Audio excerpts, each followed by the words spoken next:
আসসালামু আলাইকুম। অনেক রাতে একটা ভিডিও দিচ্ছি কারণ হচ্ছে গত কয়েকদিনে বিশ্বাস করবেন কিনা জানি না আমার হয়তো অন্য অনেকের থেকে আবেগ ইমোশনটা বেশি। তো আমি আসলে বরবাদে ছোট্ট একটা গুরুত্বপূর্ণ ক্যারেক্টার করছি, বাট আমার আবেগটা সব থেকে বেশি জড়িত। আমি সিনেমাটাকে অনেক ভালোবাসি, এই জন্য বিশ্বাস করবেন আজকে যে চরকির যে হেড অফ দ্য ডিপার্টমেন্ট রেদন রনি ভাই একটা সময় আমার প্রচুর নাটকে ডাকতো, ধারাবাহিকে ডাকতো, মানে ওনাদের কাজ হইলে আমাকে ডাকতোই, কিন্তু আমি যাইতাম না ভাই। বিশ্বাস করবেন কিনা জানি না, আমার হাতের একটা থাপ্পড় খাওয়ার জন্য, মানে অনেক চামচা আছে যারা এখন ফ্ল্যাট হয়ে গেছে, গাড়ি নিয়ে চলে, ছোট পর্দার কথা বলতেছি, আমার বলতো ভাই দুইটা থাপ্পড় বেশি করে দেন। আমার কাছে প্রচুর ভিডিও আছে, মানে প্রচুর নাটকের, যে ভাই দুইটা চারটা চড় বাড়ায় দেন তাহলে চোখে পড়বো। তো আমি হচ্ছে সেই জাহিদ। রনি ভাই এখন চরকির হেড অফ দ্য ডিপার্টমেন্ট, অনেক বড় পজিশনে আছে। রনি ভাইয়ের সামনে আমি খুব কম পড়ি, কারণ রনি ভাইদের নাটকগুলায় প্রচুর ডাকতো, আমি যাইতাম না। আমি বলতাম ভাই আমার টার্গেট হচ্ছে বড় পর্দা। তো সেই বড় পর্দাকে ভালোবেসে হয়তো কিছুই হয় নাই, বাট চেষ্টা করি। ডিরেক্টররা কবে মুখ তুলে তাকাবে সে অপেক্ষায় আছি। বাট যে জিনিসটা বলতে চাই, খুব আক্ষেপ নিয়ে বলতে চাই, সেটা হলো বরবাদ।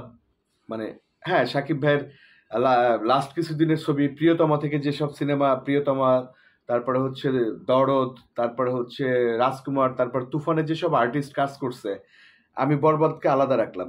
কাজ করছে, কেউ কোনো কথা বলে নাই, ঠিক আছে, মেনে নিলাম ওনারা একটু আগে কাজ করছে এই জন্য কিছু বলে নাই।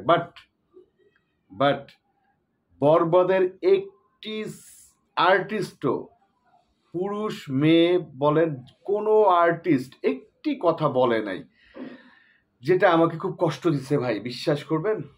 তো এখন অনেকেই একদম অনেক, মানে আমি আমি একটা জাতীয় শত্রুতে পরিণত হয়েছে আমাদের ইন্ডাস্ট্রিতে। আমি আপনাদের বলি, অনেক মানুষ আমাকে SMS করছে, আমার কাছে স্ক্রিনশট আছে, মানে স্ক্রিনশট আমি রাখি না, ডকুমেন্ট রাখি না, আমার কাছে প্রমাণ আছে, যে ভাই তুমি এত লাফালাফি করো কেন, তুমি কি মেইন ভিলেন, তুমি কি মেইন আর্টিস্ট বরবাদের?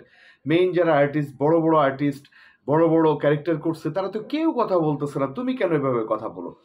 তো আমি তাদের বলছি ভাই আমার আবেগ ইমোশনটা বেশি, আর মেহেদী হাসান হৃদয়কে আমি খুব ভালোভাবে চিনি। তো তো তার প্রতি আমার একটা সফট কর্নার কাজ করে, এই জন্য আমি হচ্ছে করি, কারণ আমি মেহেদী হাসান হৃদয়ের ক্ষমতা সম্বন্ধে জানি।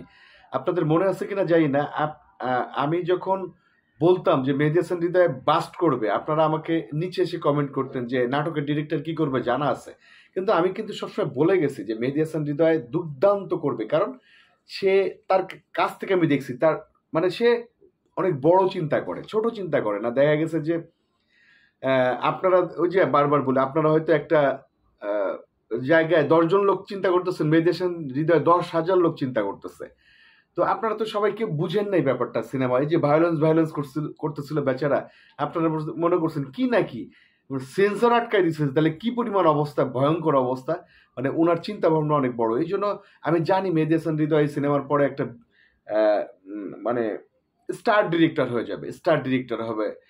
রাফি ভাই যেমন আহ, এখন স্টার ডিরেক্টর, তো এরকম ডিরেক্টর, বড় ডিরেক্টর হয়ে যাবে এবং সেকেন্ড ছবি আরো বড় আকারে করবে। তো ওই বরবাদের আগ পর্যন্ত যেসব শিল্পী সাকিব ভাইয়ের সাথে কাজ করছে কেউ কিন্তু প্রতিবাদ করে নাই। এখন আসেন বরবাদ নিয়ে, করে নাই মেনে নিলাম, কিন্তু বরবাদের ওই যে আমাকে আমাকে এফডিসি কেন্দ্রিক অনেক অনেক অনেক, এফডিসি না, এফডিসির বাইরেও যারা শুভাকাঙ্ক্ষী আছে তারা বলতেছে ভাই তুমি বেশি লাফাইতেছো, তুমি বেশি করতেছো, তুমি কেন এরকম করতেছো, তুমি কি বরবাদের অনেক বড় ক্যারেক্টার প্লে করছো, তুমি কি মেইন ভিলেন, তুমি কি বড় আর্টিস্ট?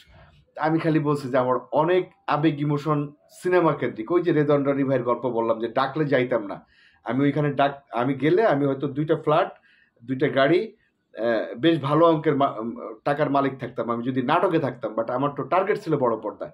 তো এই আবেগ ইমোশন বেশি, এই জন্য বরবাদ নিয়ে প্রচুর কথা বলছি, প্রচুর কথা বলছি, প্রচুর কথা বলছি, অনেক শত্রু জন্ম দিছি, কিন্তু যায় আসে না, কারণ আমি সিনেমায় লোক, সিনেমায় থাকতে চাই এবং আমি টিকে থাকতে চাই এবং আমি দেখাই দিতে চাই ইয়েস আমি পারি। কারণ আমি কিন্তু ওই পিছনে, মনে আছে কিনা, মিশা ভাইয়ের পিছনে দাঁড়ায় থাকতাম, ওইখান থেকে আস্তে আস্তে আস্তে সামনে আসছি, ওনাদের ভালোবাসা নিয়ে আসছি। মিশা ভাই বলেন, সাকিব ভাই, ওনাদের ভালোবাসায় নিয়ে আসছি, সামনে আসছি। তো পিছন থেকে সামনে আসা অনেক কষ্টের, বাট সামনে থেকে পিছনে যাওয়া খুব সহজ।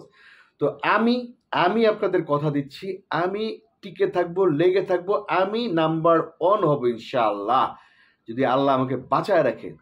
ফাইনালি যে কথাটা বলতে চাই, এখন প্রচুর বরবাদের শিল্পীরা সাপোর্ট দিচ্ছে, দেখলাম পোস্ট দিচ্ছে, এটা করতেছে ওইটা করতেছে, কিচ্ছু বলতে চাই না। আমি বলতে চাই এই সাপোর্টটা আসলে দরকার ছিল। সিনেমার যখন ক্রান্তিকাল চলতেছিল, যখন মেহেদী হাসান হৃদয়, সুমি আপা বিপদে ছিল, বরবাদ টিম বিপদে ছিল, তখন তাদের এই সাপোর্টটা বেশি দরকার ছিল। বাট এই সাপোর্টটা আপনারা দিলেন পরে, যেটা আমার কাছে কেন কোনো সাকিবিয়ানের কাছে ভালো লাগে নাই।